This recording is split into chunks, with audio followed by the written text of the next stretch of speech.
Welcome to Shri చక్ర news బులెటిన్ల ముందుగా headlines. Pakistan జెండాను కాల్చివేసిన ముస్లింలు.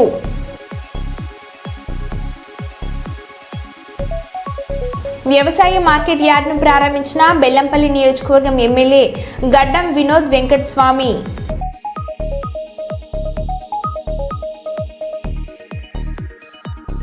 ఎంఎన్ఆర్ గార్డెన్లో భూభారతి చట్టంపై రైతులకు ఏర్పాటు చేసిన రెవెన్యూ అవగాహన సదస్సులో పాల్గొన్న జిల్లా కలెక్టర్ షేక్ రిజ్వానా బాషా.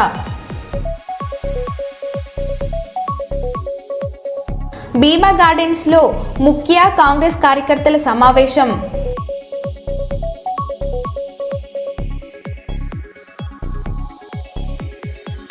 వక్ఫ్ బిల్ సవరణ చట్టాన్ని వ్యతిరేకిస్తూ కర్నూలులో ఆల్ ఇండియా ముస్లిం పర్సనల్ లా బోర్డు ఆధ్వర్యంలో భారీ ర్యాలీ.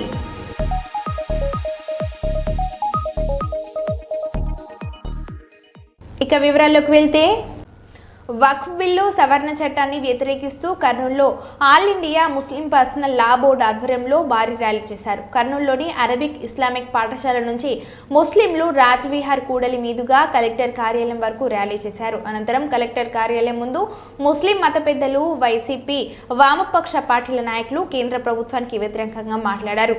వక్ఫ్ సవరణ బిల్లును రద్దు చేసుకుంటే ఎంపీల ఇండ్లు ముట్టడిస్తామని సిపిఎం జిల్లా కార్యదర్శి గౌస్ దేశాయ్ తెలిపారు.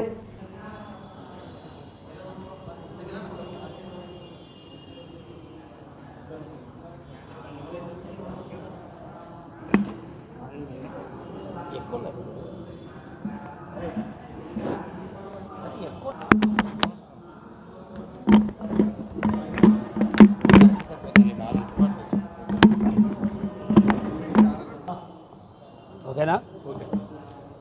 ముస్లిం పర్సనల్ లా బోర్డు పిలుపు మేరకు జాయింట్ యాక్షన్ కమిటీ పేరు మీద రేపు అనగా 28వ తేదీ సోమవారం ఉదయం 9 గంటలకు ఇస్లామియా అరబిక్ కాలేజ్ గ్రౌండ్ నుండి భారీ ర్యాలీ తీయాలని చెప్పేసి ఆ రకంగా తీర్మానం చేయడం జరిగింది.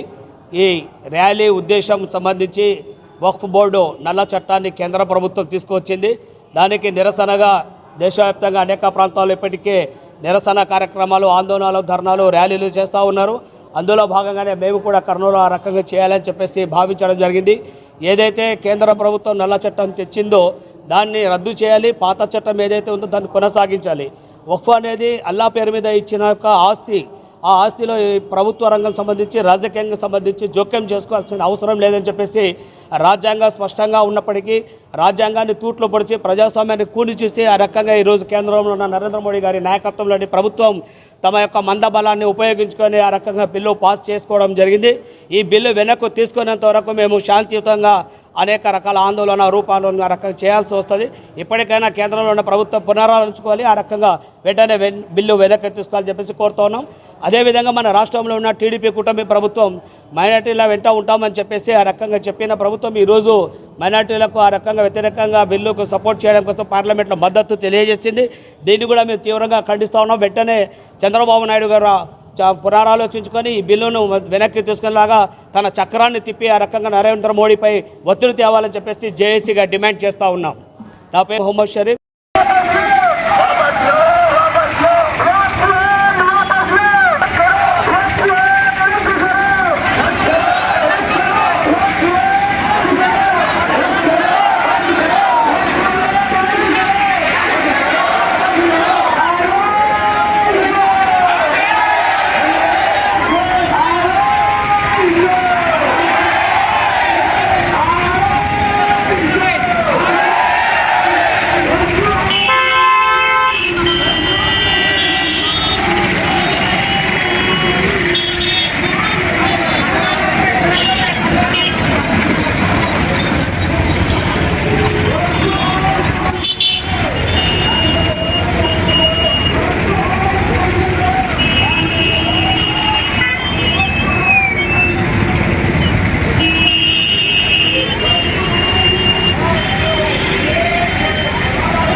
వడ్లమరి మండలం రామకృష్ణపూర్ గద్దెరాగడిలోని భీమా గార్డెన్స్లో కాంగ్రెస్ పార్టీలో చెన్నూరు నియోజకవర్గం స్థాయి ముఖ్య కార్యకర్తల సమావేశంలో పాల్గొన్న చెన్నూరు ఎమ్మెల్యే వివేక్ వెంకటస్వామి, టీపీసీసీ పరిశీలకులు జంగా రాఘవరెడ్డి, రాంభూపాల్ డీసీసీ అధ్యక్షురాలు కొకిరాల సురేఖ.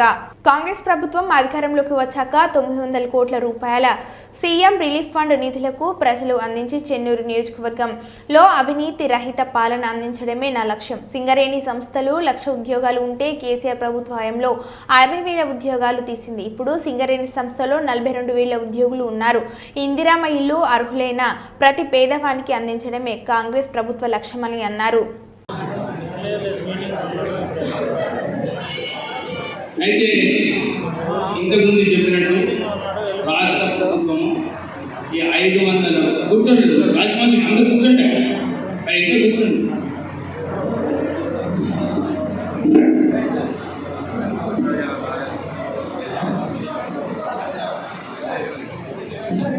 దయచేసి గుంజీలో ఉన్నాయి మీరు దేవుడికి ఎక్కడ వ్యతిరేకం కాదు.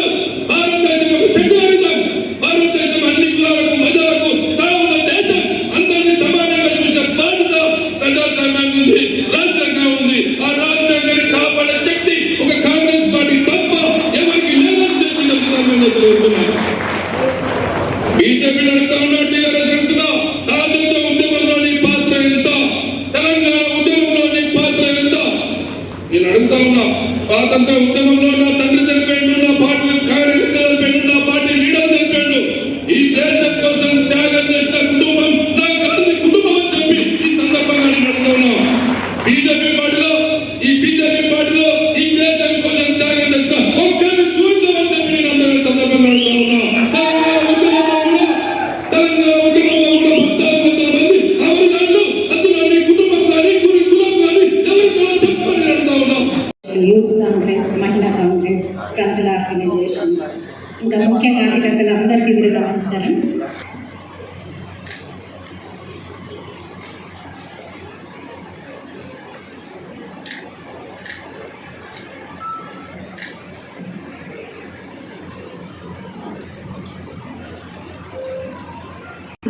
ప్రతి గ్రామాన, ప్రతి మండల్ హెడ్ క్వార్టర్లో, అలాగే టౌన్లో ఉన్న వార్డ్స్లో కూడా పాదయాత్ర చేయమని చెప్పేసి ఏఐసిసి ఆదేశించడం, అలాగే పిసిసి అధ్యక్షులు సూచించడం జరిగింది. దానికి సంబంధించిన ప్రతిజ్ఞ ఒకటి చేద్దాం. మనం దాన్ని తిప్పికొట్టే అవసరం ఉన్నది. నిన్న కూడా సుమన్ వచ్చినప్పుడు చెప్తున్నాడు, అరే నేను ఇసుక దందా అని చెప్పినాడు. అందరు కూడా నేను నిన్న ఇందారం పోయేటప్పుడు వాళ్ళందరూ కూడా అడిగినారు, సార్ మీరు వచ్చిన తర్వాత ఇక్కడ ఇసుక దందా అంత బంద్ అయింది. ఇంతకుముందు రాత్రి కూడా చూస్తే వేలాది లారీలు ఇసుకతోనే హైదరాబాద్ తరలించడం జరుగుతుంది. ఇవాళ రేపు మాకు ఏమి కనబడతలేదు సార్, యాక్సిడెంట్ కూడా అయితలేవు అని చెప్పి వారు చెప్పడం జరిగింది. అంటే ఏమన్నమాట, మన ప్రభుత్వం వచ్చిన తర్వాత ఎవరు కూడా ఇసుక దందా చేయవద్దని చెప్పి ఒక నిర్ణయం తీసుకోవడం జరిగింది. మీరందరూ కూడా సరిగా సహకారం చేస్తున్నారు. నేను ఒక అప్పీల్ మన కార్యకర్తలకు అందరికీ కూడా, ఇందిరమ్మ ఇల్లులైనా కానీ గుడ్లకైనా కానీ ఏమైనా శాండ్ అవసరం ఉంటే, ఇసుక అవసరం ఉంటే మీరు దినం కూడా చేయండి. రాత్రి కూడా చేస్తే ఏదో అవకతవకలు అనుకుంటారు. మీరు మీ అందరికీ అప్పీల్ చేస్తున్నాను, మీరు దినం కూడా మీకు పర్మిషన్ తీసుకోండి. ఎంఆర్ఓకి స్ట్రిక్ట్ ఇన్స్ట్రక్షన్స్ ఉన్నాయి. ఇలాంటి కార్యక్రమాల కోసము మనకు పర్మిషన్ ఈజీగా లభిస్తుంది. మీరందరూ కూడా పాటించాలని చెప్పి మీరు, ఎందుకంటే మనం చెప్పి కొట్టాలి. టీఆర్ఎస్ ఏదైతే ప్రచారం చేస్తుందో మనం ఛాలెంజ్ చేయాలి వరకు. ఏదైతే మీరు తప్పుడు ప్రచారం చేస్తున్నారో ఇక్కడ అట్లా జరుగుతలేదు. నిజంగా ఎక్కడైనా ఎవరైనా ఏమైనా చేస్తే చెప్పండి, ఆఫీసర్స్ ఉన్నారు, వాళ్ళు డైరెక్ట్ యాక్షన్ తీసుకుంటారు. మీ హయాంలో ఏదైతే వేలాది కోట్ల రూపాయలు టీఆర్ఎస్ నాయకులు ఇసుక దందాతో సంపాదిస్తున్నారో అవన్నీ కూడా కథం కావడం జరిగింది. వాళ్ళకు మెస్సులు అవ్వట్లేదు. అరే మా అందాన్ని పోయిందని చెప్పి వాళ్ళందరూ కూడా బాధపడతారు. ఇంకో విషయం అన్నాడు, అరే వెజిటబుల్ మార్కెట్ అన్నాడు. నేను అదే ప్రశ్నిస్తున్నాను. అక్కడ చెన్నూరులో నేను పోయినప్పుడు అందరూ వెజిటబుల్ వెండర్స్ అందరినీ కూడా అడిగినప్పుడు, సార్ మేము ఇక్కడనే అమ్ముకుంటున్నాము, మాకు ఇక్కడనే మంచి ఫెసిలిటీ చేయండి, మళ్ళీ వెజిటబుల్ మార్కెట్ పోతే ఇబ్బందులు అవుతాయని చెప్పి ఎవరు కూడా పోనీకి సిద్ధంగా లేదు. అంటే నాకు అనిపించింది టీఆర్ఎస్ హయాంలో ఈ బిల్డింగ్లు ఏదైతే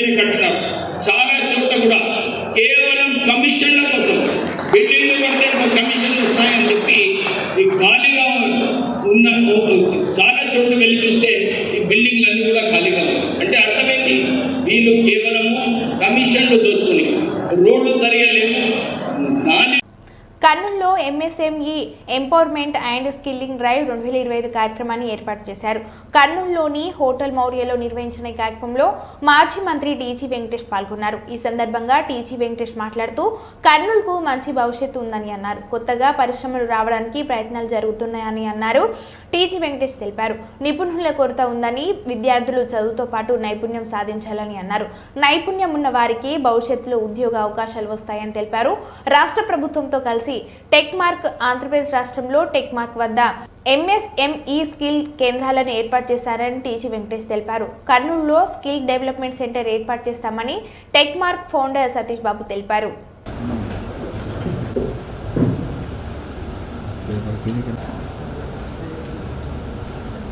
okay sir. So, before inviting our founder and CEO, Mr. N. Satya, the Denmark and Hodu Foundation share a Karnal. And now it gives me a great pleasure to a more exciting journey. Please join me in. At the outset, I welcome clients globally. Most of the clients are from US, Canada, where the honorable Egypt. We hosted one of the largest small and medium businesses doesn't have hand-holding. So, for the one who are actually marketing it. First and foremost, I'm thankful to the Tech Mark. Speak now. Could you volume down increase?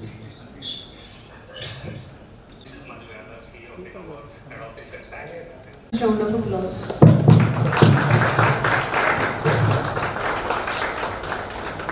Okay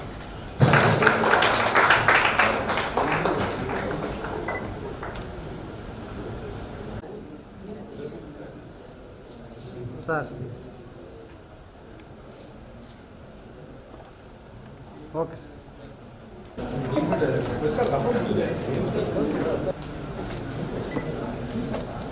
okay sir. ఓకేనా? మీరందరూ తెలుసుకోవాల్సింది, everybody will be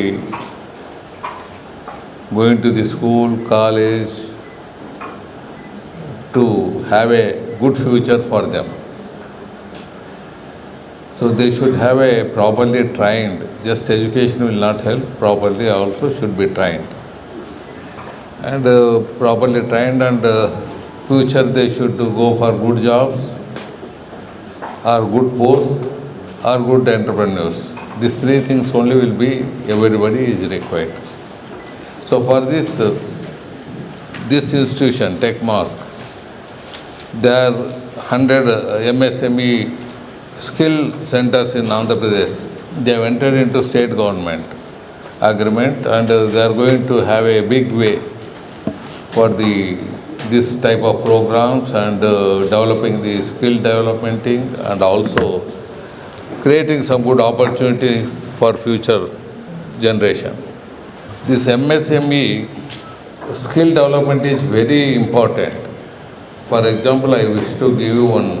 Anyone can start the industry if money is available. If you take a small alum plant, it's a small invest will be small alum plant.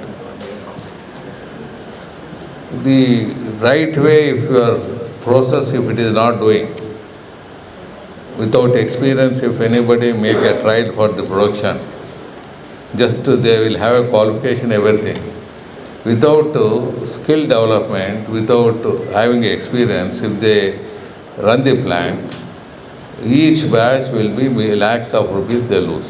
Investment of the plant will be very less, but the production loss will be very high. Training ఇచ్చి వాళ్ళ చుట్టుపక్కల ఉన్న MSM ప్రజాస్వామ్యం గురించి మాట్లాడే నైతిక హక్కు కేసీఆర్ కు లేదని పొంగులేటి అన్నారు. పోలీసు వ్యవస్థను గురించి మాట్లాడుతున్నారు, ఏదో డైరీలో రాస్తానంటున్నారు. ప్రజాస్వామ్య బద్ధంగా మాట్లాడుతున్నారు. ప్రజాస్వామ్యం గురించి మాట్లాడే నైతిక హక్కు అర్హత ఉందా గౌరవ మాజీ ముఖ్యమంత్రి గారు?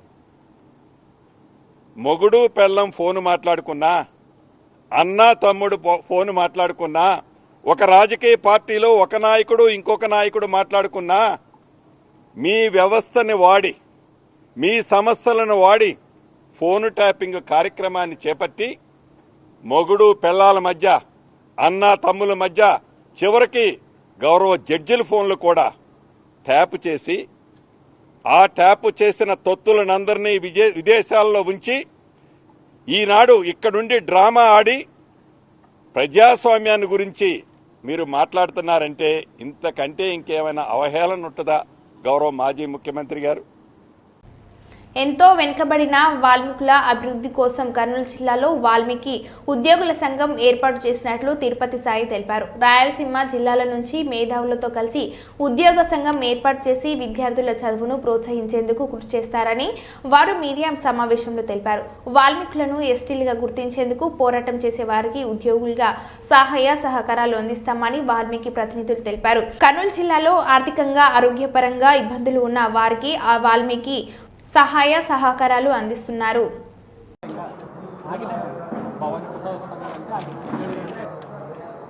ఈరోజు ఇప్పుడు 75 సంవత్సరాలు అయినప్పుడు కూడా 60 ఏళ్ల నుంచి నేను ఈ పోరాటంలో ఉంటూ వస్తున్నాను. మా జాతిని ముందుకు తీసుకువెళ్లాలనే సదుద్దేశంతో కర్నూలు జిల్లాకు సంబంధించినటువంటి ఉద్యోగస్తులందరూ ఉద్యోగుల సంఘాన్ని ఏర్పాటు చేయడం, వాల్మీకి బోయ ఉద్యోగుల సంఘం ఏర్పాటు చేయడం అనేది దీని యొక్క అజెండా యొక్క ముఖ్యాంశాలు ఏమంటానంటే, వాల్మీకి బోయ కులంలో సంబంధించినటువంటి విద్యార్థులు ఎవరైతే ఉన్నారో వాళ్లకు ప్రతిభా పురస్కారాలు లాంటివి అందజేయడం వల్ల వారి యొక్క విద్యార్థి జీవితంలో తగు సూచనలు ఇచ్చి వాళ్ళు ఎదగడానికి దోహదపడేటువంటి ఫస్ట్ అజెండా.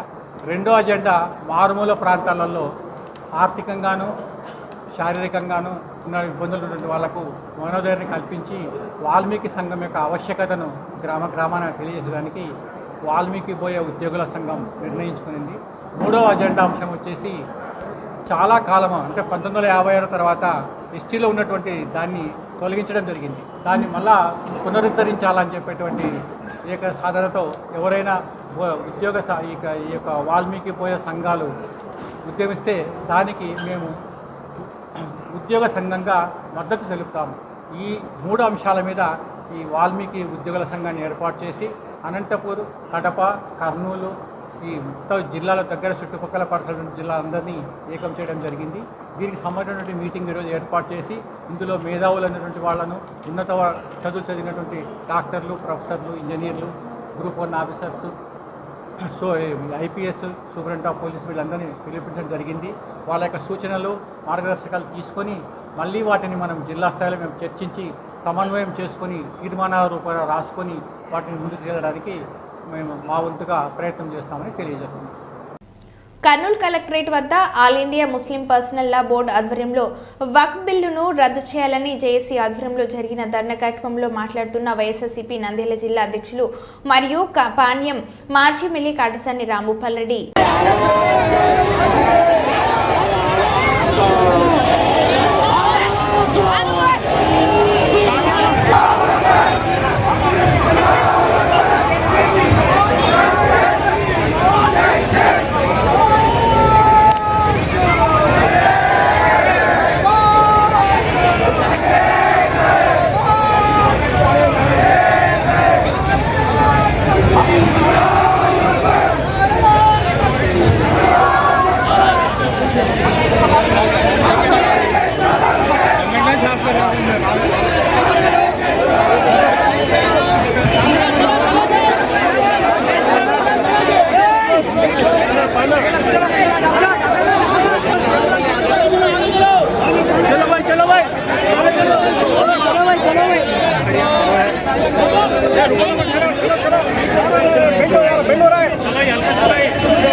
డిప్యూటీ డైరెక్టర్ జిల్లా గనులు మరియు భూగర్భ శాఖ 2 నెలలు అయింది.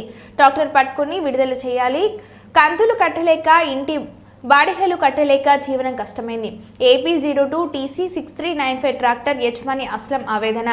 షేక్ అస్లం బాషా, నేను రోజా వీధిలో నివాసం ఉంటున్నాను. అప్పు చేసి సెకండ్ హ్యాండ్లో ట్రాక్టర్ కొన్నాను. అయితే 2 నెలలుగా AP02 TC 6395 ట్రాక్టర్ కంతులు ఇంటి బాడిగ కట్టలేక తీవ్ర ఇబ్బందులు పడుతున్నాను. అయితే నా జీవితంపై నాకు విసుగు చెందుతుంది. ఆత్మహత్య శరణం అంటున్నాడు. నా మీద దయ ఉంచి AP02 TC 6395 ట్రాక్టర్ విడుదల చేయాలని ఆయన విన్నవించుకున్నాడు. దానికి అధికారులే కారణమవుతారు. ఎందుకంటే మా కుటుంబం అంతా జీవనం మాకు ఆధారమైనదే మాకు ఆ ట్రాక్టరు. అలాంటిది మా పొట్ట మీద కొట్టినారంటే మాకు ఆత్మహత్య శరణం. మేము మా పిల్లలతో సహా ఇక్కడ అధికారుల ముందే ఆత్మహత్య చేసుకోవడానికి మేము సిద్ధంగా ఉన్నాము. కాబట్టి ఎట్లయినా సరే పేదవాళ్ళని దృష్టిలో ఉంచుకోము. ఎందుకంటే మేము అది సెకండ్ హ్యాండ్లో, మేము ఫస్ట్ హ్యాండ్లో కొనుక్కునేంత స్తోమత లేక కూడా సెకండ్ హ్యాండ్లో కొనుక్కొని మా జీవనాధారమే ఆ ట్రాక్టర్ మీదనే జీవనం సాగిస్తున్నాం. కాబట్టి మా పిల్లలు భార్య పిల్లలు కూడా మేము కుటుంబం అంతా దాని మీదనే జీవనం. ట్రాక్టర్ నడుపుకుంటేనే మేము తిండి తినే స్థితిలో ఉన్నాము. అట్లాంటిది 2 నెలల నుంచి మాకి తినడానికి తిండి లేక మేము చాలా ఇబ్బందులకు గురవుతున్నాము. అది అధికారుల దృష్టికి తీసుకొచ్చినాము, అయినా వాళ్ళు పట్టించుకోవట్లేదు. మమ్మల్ని కానీ మా ట్రాక్టర్ ఈ రోజు కానీ వదలకుంటే మేము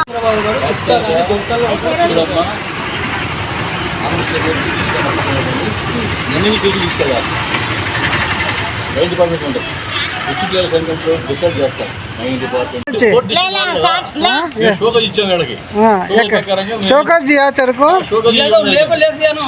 పైకి వస్తే మీకు ఫైల్ చూపిస్తాను.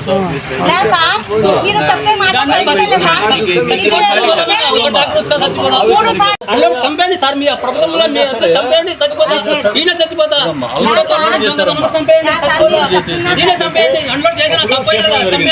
మూడోసారి కాబట్టి మూడోసారి జగన్ ప్రభుత్వంలో సార్ వద్దు సార్ అంటే కూడా పెట్టుకొని 2 నెలలు ఇడ్చకుండా అయినా పెట్టుకొని లోపల కేసు చేసినాను. కేసుకి లాయర్ కాడపోతే ఎఫ్ఐఆర్ లేదంట బండికి. 2 నెలలు ఉదారంగా పని లేకుండా ట్రాక్టర్ లోపల పెట్టుకున్నారు. ఎంత పెద్ద పండుగకి ఆయన లోపల పెట్టుకుని ఎట్లా బతకాలి? 2 కంతులు డీ ఆయన ఫైనాన్స్ ఆయన ఇంటికాడ వచ్చి నీ ఇంటికి సామాన్ బయట వేస్తున్నాడు. 2 నెలల బాడగా కట్ల 2 కంతులు డీ పెట్టినాయి. ఆయన 2 నెలల నుంచి నా ట్రాక్టర్ లోపల పెట్టుకున్నాడు. సీఎం చంద్రబాబు గారు భరోసా ఫ్రీ చూసుకుంటే వీళ్ళు పట్టి వీళ్ళకి చెప్పినట్టు పట్టుకొని లోపల వేయండి. 2 నెలల లోపల నా బండి లోపల పెట్టినా ఎట్లా బతకాలా సార్? నేను ఉన్నాను సచివాలయ పిల్లలతోనే 2 నెలలే సార్. ఎందుకు కట్టుకున్నారు? ఎందుకు ఉస్క ట్రాక్టర్ ఉంటా ఉస్క ట్రాక్టర్ సీఎం చంద్రబాబు గారు ఫ్రీ ఇస్తున్నారు. కాలువలో కానీ వంక యాడ తోలుకొని అన్నట్టు వీళ్ళకి చెప్పినట్టు పట్టుకొని లోపల 2 నెలలు లోపల పెట్టుకున్నట. తుప్పు పట్టుతుంది కూడా నా ట్రాక్టర్ ఇస్తానంట. వీళ్ళు తుప్పు పట్టి నీ ట్రాక్టర్ సీజ్ చేస్తామంటున్నారు. ఏం చేసినా సార్ దొంగతనం అంటే సీఎం గారు ఉస్కా ఎవరికి అడిగి తోలుతున్నాం ఉస్కా అంటే ఎవరికి అడగాల?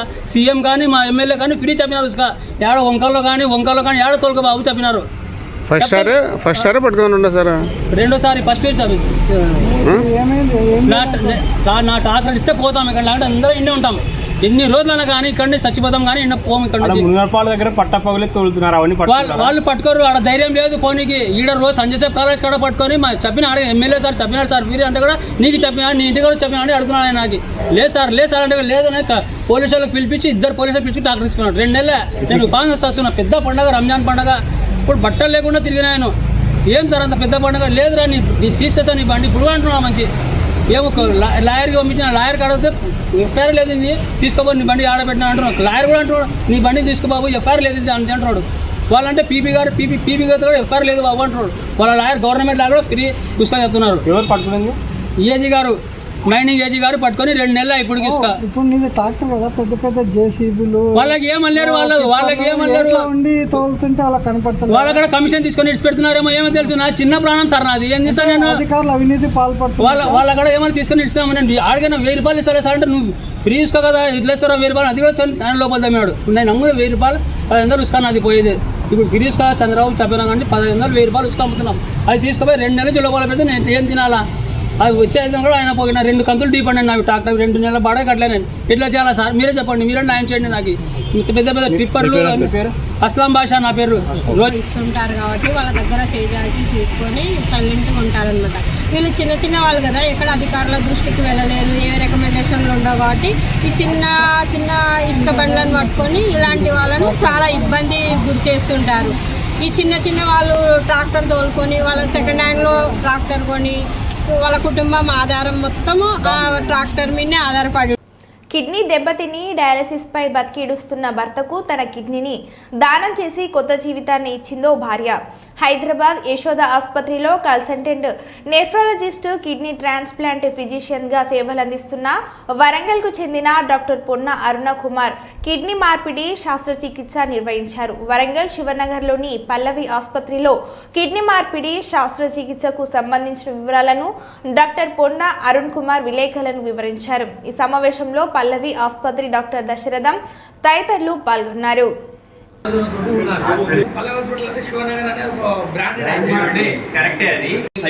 Complex transplant case. ఇది ఒక ట్రాన్స్ప్లాంట్ సర్జరీ కాదు.